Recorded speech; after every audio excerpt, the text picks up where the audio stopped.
Hi, I'm Tim. Welcome to our channel, and thanks for logging on. If you enjoy these videos, do me a favor and subscribe to our YouTube channel right here at Watchbox Reviews. I would really appreciate it, and I promise to update daily. If you like this watch, you can see it and purchase it on our website, thewatchbox.com. Today, we discuss an elemental Rolex steeped in two grand traditions of the manufacturer, the Oyster Perpetual, the closest living and most direct descendant of the original 1933 Rolex Bubbleback, the combination of the Oyster water-resistant case with the Perpetual automatic winding system, and this particular Rolex Oyster Perpetual 3611600, featuring the Rolex Explorer dial, the 936 made famous by Edmund, Hillary, and Tenzing Norgay. Mostly Norgay, but we'll give credit to both. They did climb a mountain. The timepiece on my wrist has that characteristic cushion form of a Rolex Oyster case, so it's not purely round. 36 from 9 to 3, not inclusive of the crown. It's a slim watch with a domed bezel and a sloped case flank, so 11.7 millimeters thick. It will easily slide underneath the cuff. It's a trim case too, 44.1 millimeters across the wrist. If you include the solid end links, then side to side, it's a still very manageable 45.7 millimeters. The spacing between the lugs, 20 millimeters, and that's if you wish to accessorize with a strap. You'll be a brave man to detach a modern Rolex bracelet, as they are lovely pieces. The Oyster Perpetual is more basic than other Rolex watches, which is why the bracelet is all of a satin finish on its hoods. On its flanks, you still have high polish, and you have removable links fixed by screws, never pin sleeves on a Rolex. Fully finished clasp internal, all of high polish, and then there is a beak and hook system that supplants the conventional clamshell seen on some of the more rugged sports watches. This is a cleaner look. It doesn't have the clamshell operation.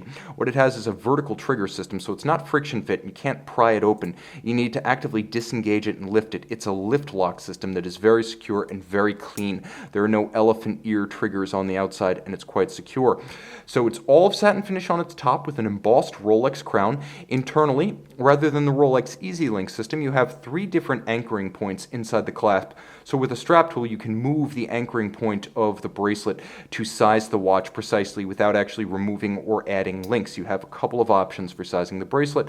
The case form is fluid, it's curved, it's a little bit more graceful in the fashion of the Daytonas, the Datejusts, and the Day-Dates, in that it doesn't have the squared off ends or the sheer profile of the GMTs, the Submariners, the Explorer 2, or the Sea Dweller monstrosities. This is a timepiece that is all about traditional elegance, and nowhere is it more elegant than that domed bezel. Pure steel Rolex watches generally come with a rotating bezel in a sports watch format, a flat planed conical bezel. For example, if you have a full steel watch that is not a rotating bezel model, you'll see that on the Datejust 41s, the Air Kings, on the Milgauss, and then there's the domed profile that you'll see on the Oyster Perpetuals and the Datejusts. And for a steel bezel Rolex, this is the way I like mine. I just feel like it's more elegant.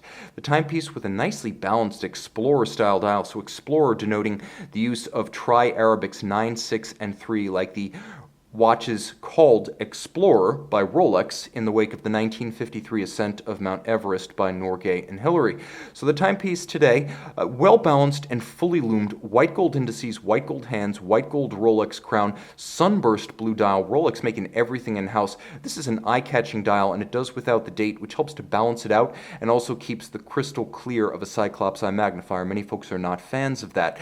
Hacking seconds internally, so you have the ability to pull the crown and stop the timing, so you can synchronize the COSC certified Swiss chronometer. Internally, Rolex manufactured caliber 3130, 31 joules, automatic winding, 48-hour power reserve, 28.8 beat rate.